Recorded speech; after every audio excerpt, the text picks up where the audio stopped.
very few people, up to the present day, very few people have had this experience of tremendous joy, tremendous majesty. They were very, very great individuals, Buddha being one, William Blake has been one. There have been some great personalities in our history and in Eastern history, all of whom have had this special something within them which was both simple and yet magnificent. There was no great personal power, and these people who go around, you see, with I am the great, like Alexander the Great, and these people, not necessarily them who are realised science. This is called those people who have been enlightened already. But the people who are simple, humble, great people like Khalil Gibran, William Blake, also Einstein is believed, we can feel, to have had some special something, and of course Christ, not least Christ, who had this special power of calming, of soothing, of making, of comforting, and of awakening within every human being that which is consistent, that which has to be awakened, which is the residual, you could say residual, divine energy in the sacral bone. Now, Mataji found this way just to make sure that, because it was the time, that everybody should have this now. Now, of course, immediately we say everybody should have this. Everybody expects automatically to become completely God-realised straight away. But of course, this is not the case. As Christ has said, you will be judged. Doesn't mean that we're going to sit at a table and write everyone's name down, or even Almighty is going to sit at a table and write names down. It's something which happens within you, and it judges you as you stand. In other words, there's nothing but exactly what you are, and how you feel. Therefore, when this Kundalini, this energy, is awakened, of course there are slightly different effects. There may be some people have one thing, some people have another, and these effects that are different have very much to do with these three channels. And these are called three gunas. We have a left side, which is the blue one, which is called a Tamal guna in Sanskrit, which refers to the past. But to make it simpler, let's just say it's negative or minus. Not negative in an angry way, but just minus. Let's say that the yellow energy on the right-hand side of us, because we're looking like this, is a positive energy. So just like in the whole of nature, in science, if you're a scientist, everything has a negative potential, a positive potential. But the third potential is a slightly subtler. It's a balancing, you could say. It's an evolving potential. It's a potential which has in it the seeds of future growth, both physically, both emotionally and mentally, and ultimately spiritually. This is a complete unit. It's not separate from science. It's not as if God is sitting up there somewhere and scientists are all over here and they're fighting. This is a complete unity. Even in an atom, the same pattern exists. In Sanskrit, those of you who knew a little about Indian philosophy will have heard of the sound Om. And precisely Om is merely the vibrational form of this consistent positive, negative, and balancing. Of course, when you have your realization, when you finally do reach this state, you are to go beyond, there's no doubt. But that state has to be preceded by the balancing of everything which is with you at present. And this is why Sri Mataji is here, because it's time. Only because so many people are actually looking for that which is within, that which is, of course, free. How can you charge for something that's part of you, that is your own? And so tonight, just to finish now, is to tell you what is basically the form of the evening will take, is that Sri Mataji will talk to you at some time, and please be patient, because after the talk and after you've all asked the questions, which no doubt will come into your mind, you will be given a chance to actually feel this energy being awakened by Sri Mataji, and the energy being controlled, or you could say helped, by the Sahaja Yogis, because they have their own powers now. There are some wonderful people who know exactly where is your Kundalini, how that you are feeling, what are your problems. Not that they can read your minds, but just because they're sensitive. And you too will feel exactly the same thing once you've had it, depending on what you've had before, where you've been, and what is your mind.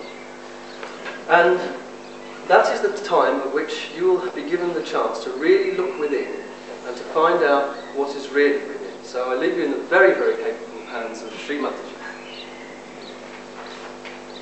I would suggest that first let them ask the questions today.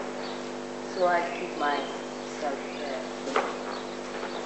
If you have any questions, it's better to ask me first, so that your mind is at rest.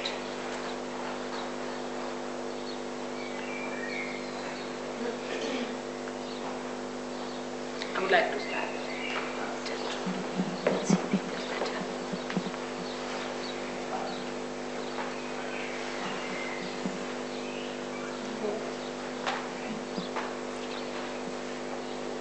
Am I better here or on the ground?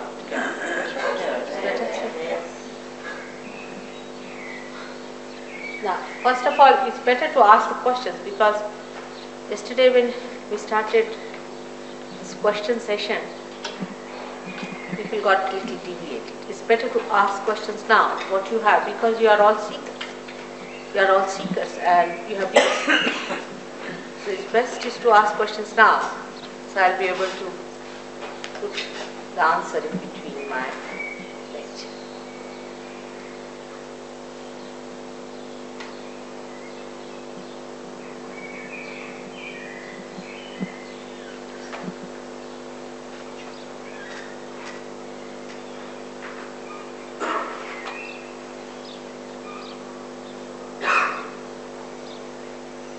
Are you better today? I'm asking you. Huh? I'll again see you today.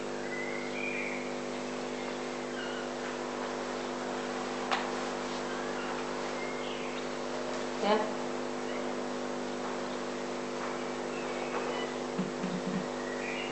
No questions?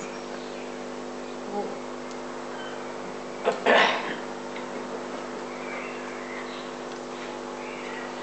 That means Sahajogis have become quite capable of explaining Sahajoga, and I'm very proud of them.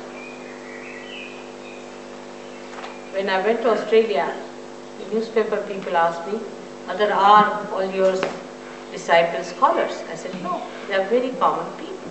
They have to be very common and normal people." And they said, "The way they know things, surprisingly, we feel they are all scholars." I said, "All scholarship is within yourself. All the knowledge is within yourself. If you only can get light there, you can see all that knowledge is within you. You don't have to go anywhere for your knowledge. It's all inside. Everything is built in. You are built in so beautifully to become your spirit that I don't have to do much about it. It just works out. Only thing is that one has to know what we should expect. To be the spirit, what should be our expectation? And that also logically you must understand. It should be a logical conclusion. Not just because I say something, because you have become a member of some group, because you have paid money somewhere. It's not that. Reality is what it is. And logically it has to be reality. The other day I told you about the left side, about the past, about the subconscious, about the collective subconscious and the problems of the subconscious and the conditionings we get from material things, from matter. Matter is always trying to overpower the spirit. And this matter is overpowering us because we come from matter to begin with. But how does the spirit come out of it? What happens that we become the spirit? People have talked about self-realization. So many people have talked about second birth. Everyone has said that you have to be born again. There are many people who go about saying, "I am twice born," self-certified. You can find all kinds of people in this world who are knowing that something has to happen. some breakthrough has to take place. Something we have to see. Imagine at the time of Christ, there were not so many people who were sick. Nobody could talk to the disciples also much. They were just ordinary fishermen, very simple people. But today is the time when you find so many of seekers all over the world. Seeking what? What are you seeking? The seeking is of your spirit. Now this is also a very vague term to say you are seeking your spirit. Now what is this spirit supposed to be? And why should we seek this spirit? In our evolution, we are human beings. Our awareness is that of human beings. And this awareness of human beings is not the ultimate. If it was, we would not have been seeking. It's not the end of it. We have to reach at a point where something more has to happen. Now how do we approach the subject logically? In our evolution, what has happened to us? We were animals, from there we became human beings. What is so special about human beings compared to animals? In the awareness of man, there is a new dimension. For example, you can take a horse to a dirty lane, he doesn't feel anything, the dirt or filth or beauty, colors, nothing. Makes no difference. But if you take a human being to a dirty lane or a dirty house, immediately he understands, he doesn't like it. So what has come into us is nothing but in our awareness, a new dimension compared to animals. Or we can say in very scientific way is that in our central nervous system, we have developed a new awareness.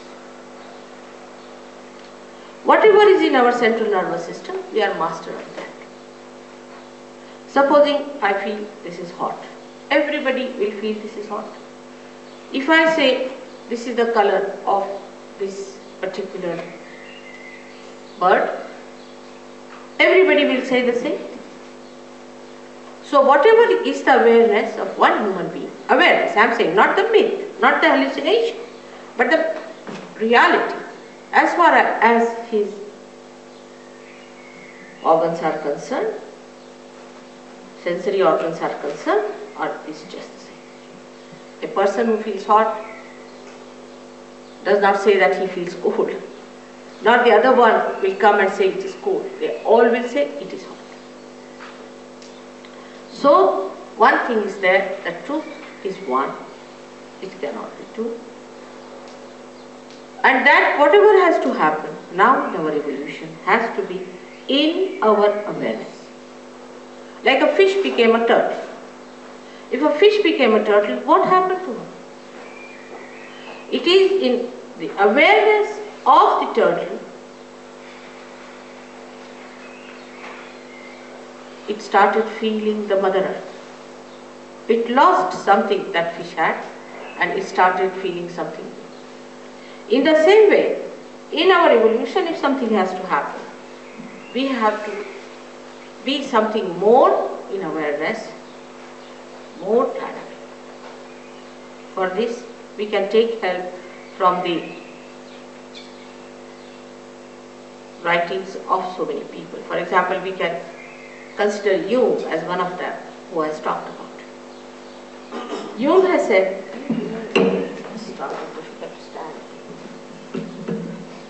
Jung has said that when the breakthrough will take place, the human beings will become collectively conscious, will become. He didn't say that you'll all start doing the same thing or you start behaving in the same manner. No, he said you will become, you will be aware of it, not unawares. So when you are seeking the Spirit, if the Spirit has to enlighten you, in your awareness, you are going to know something more than you have known so far. For example, you might feel it hot and cold today, but maybe with that awareness you might feel something different about it. He has said it very clearly that you have to become collectively conscious. So the becoming is the point in our evolution, nothing else. We become something else. In Sanskrit language, for example, they say, for a realized soul. For Indians, it's very common knowledge. It's nothing so much difficult to understand. He is called as a Dvija, the one who is born again. And also a bird is called as a Dvija, because a bird is born first as an egg, and then it grows, matures, and then suddenly it becomes a bird. And that is the parallel of realization. You also know that on the Easter day, we give eggs. It has the same symbol, that we are eggs and we have to become the birds. So just now at this stage when we are human beings, we are just limited like an egg to grow up to a point where you can become the bird. All other sort of things people talk of is not the realization. Like, I may say that, alright, if I mesmerize you very well, I can give you bottles and you might start sucking the bottles just casually. Even knowing that you are doing something funny, you are doing it. You'll be compelled to do it because you are mesmerized. Any such activity that we fall into is not realization. Because whatever has happened to you, as human beings that you have done no activity whatsoever. We didn't cut our tails as monkeys to become human beings. It has happened spontaneously like a flower becoming a fruit. It's a living process. One does not realize that whatever has to happen to you is a living process, it's not a dead process. What we can do is all dead. For example, we can stand on our heads, we can jump, we can run, we can do all kinds of things, but that is not the living process. The living process is when you become something, and that becoming must be asked by all honest seekers. If you are not honest, then it's difficult. Or even if you are honest and you are misidentified with certain ideas you have read because you have paid for the book or you have paid for an organization, you paid for someone, that's not going to help. What we have to see, what we become. And that's what yesterday I told, that you become the master. You become the prophet. As Blake has said, that God of men will become prophets and they will have powers to make others prophets. So to be very honest with yourself, you should say, have I become a prophet? And can I make others prophet? This is a very simple way of looking at our realization, and this is what you are capable of. That you become the prophet because everything is within you. The whole machinery is within you. You are like a computer. You are just to be put to the mains, it will start working. You have to just become that. And if you do not become that, then all other things, forming an organization and any such thing is of no use, is of no value, is all, I can say, misguidance. What have you got yourself? Supposing, if Ray has to say something, oh, mother saw a light and this happened and that happened, she has these powers, those powers, it's all useless. What is it to you? I may be the king of anything, so what does it matter to you? What has become of you is the important thing, and for that becoming, if I say there is everything placed within you, I have to prove it, that's all. This knowledge is not unknown to us, actually. It's all being described from the time of Moses, like he says the tree of fire. Now what is the tree of fire? Nobody knows. They just say there was tree of fire. But if you see the Kundalini completely enlightened, if you can see, it really looks like a tree of fire. And then it is said also in the Bible that I will appear before you like tongues of flames. Now what is that? No one explains, nobody knows. These tongues of flames are nothing but these centers when they are enlightened. You see them just like tongues of flames. But you need not see them. Because when you are outside the pavilion, you can see the pavilion. When you are inside, you don't see, you just see the hall. And that is why one should understand that it is not what we think should happen, but it is what will happen actually we should accept. So first we should get rid of our misidentifications with our ideas. That this will happen, that will happen, and this should happen, I should see a light, I should fly in the air. There are many people who are paying money to fly in the air. I mean, it's absurd. Why do you want to fly in the air? I don't understand. They are paying much more money than they can for that, than they would have to pay to go around the whole world. I really tell you, by plane if you travel, it won't be so expensive as you are paying for this flying business, this flying squad business. And what is that? We have to understand.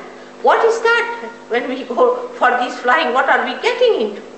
And this method of mesmerism is so subtle that you cannot understand.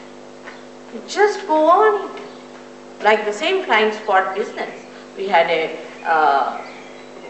gentleman who was the director of the academy, down with epilepsy, his wife down with epilepsy, the child down with epilepsy.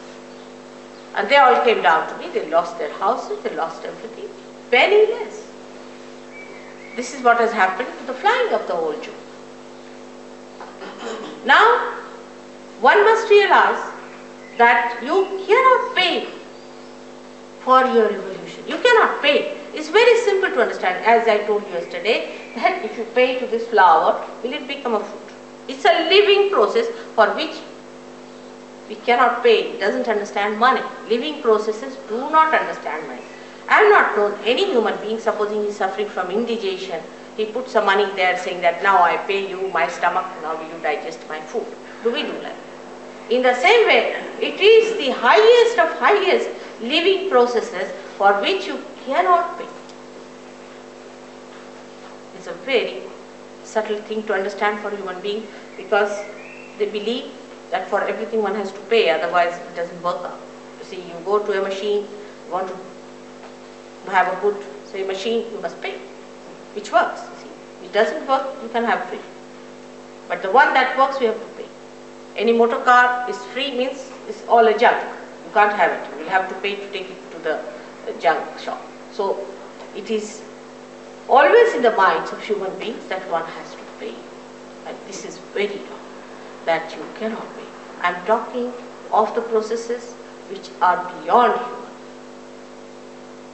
The human beings are not doing it. For example, we cannot transform a flower into fruit. The living process itself is beyond human reach. But when you become a superhuman, you can handle it. And this should happen to you. If it does not happen to you, all the rest of the things are wrong. I am telling you with great concern, because the people who are in the market, who are selling goods, are doing it very well. They know how to entice you, they know how to put ideas through you, how to give you misidentifications, and you just get identified with them till they completely drop out. And then you are left high and dry. You say, oh God, what has happened? One thing is there, that your spirit is not lost. It is there. Despite whatever the mistakes, whatever may be the seeking, but the spirit resides within you despite everything till you live. And this spirit is to be brought into your conscious mind, means into your central nervous system. You should feel the powers of the spirit in your being. This is what is Sahaja Upadhyaya. Sahaja, as he must have told you, means born with you. Now yesterday I told you about the left side, which is the power of desire, and through this power we have our all conditionings and all the receptions from the matter, materialistic things, and also what you can say, we collect all our past, and the past then extend up to the collective subconscious. I also told you yesterday that cancer is a disease caused by the left side extreme behavior of people. Those who go to the extreme behavior on the left side get the disease called cancer, and it can be cured if you can bring such an extreme case in the center. It can be cured, no doubt about it. Now the second side is the right side, which today I have told that I will tell you about. The gentleman is not here who asked so many questions. Is he here? He was just busy asking questions, that's all yesterday. He's not interested in seeking, I think. Alright, now the second side, on the right hand side, is the power by which we act. First we desire and then we act. Now this power, right side power, is expressed within us as right sympathetic nervous system. Science has come from the same. Science is in the gross, these are all subtle things that are within us. Now this right side power, which exists within us, gives us the power for our mental and physical capacity to act. Now this action takes place when we desire something, we want to implement that desire, then we go into action. One has to understand what sort of a power is this. This power is called as Prana Shakti in Sanskrit, Prana. And the another one, the left one, as Mana Shakti, is the power of the emotions, or can say of the mind. But you see, English language is not so clear cut about it. So I would say Mana Shakti and Prana Shakti. These are the two powers that exist within us, and we start using them as left and right, we can say like a brake and an accelerator, and then we become the master of driving. But while becoming that, we make mistakes. The human mind has a speciality to go to extremes. Supposing I tell somebody, now you have to meditate. They'll meditate for 5 hours. There is no need to meditate for 5 hours or anything. But if you tell them that you have to stand on your head, they'll do it for 10 hours. So there is no need to go to extremes. We have to be just in the center, be kind to our body, be kind to ourselves. There's nothing to be frantic about. There's nothing to be so much exasperated about it. It's just very simple thing that has to happen. For example, think of a seed which is sold in a very loud music, or say a place where everybody is rushing, shouting, screaming. What will happen? That seed will never sprout. If it is in a peaceful place, is a properly placed one, or not in a tilted pot, then it will definitely develop into a beautiful tree or a beautiful shrub, whatever it has to develop into. In the same way, if we are too much on the extremes, we go to the left and to the right. Now going to the left, I told you yesterday what happens, that all these things like hypnosis and ESPs and most of these gurus try these tricks, you see, like they just make you hypnotized and people become absolutely mad over the guru. Oh, he's our guru, and they behave just like absolutely people without any brains. So I feel nice with it. The reason is that you feel there's a sort of a sense of security built in this gentleman, and if I'm following him, see, he's going to heaven and I'm going with him to heaven. It doesn't happen like that. You have to individually go into heaven yourself, and you have to become your own guru, and you have to know everything about it. It's not that anybody can put a trailer behind and put some people into it and say, now come along, I'm going to heaven. Most of these people are really going to hell, and you will follow them very fast. So it is never so, believe me, that anybody who says that following a certain guru will go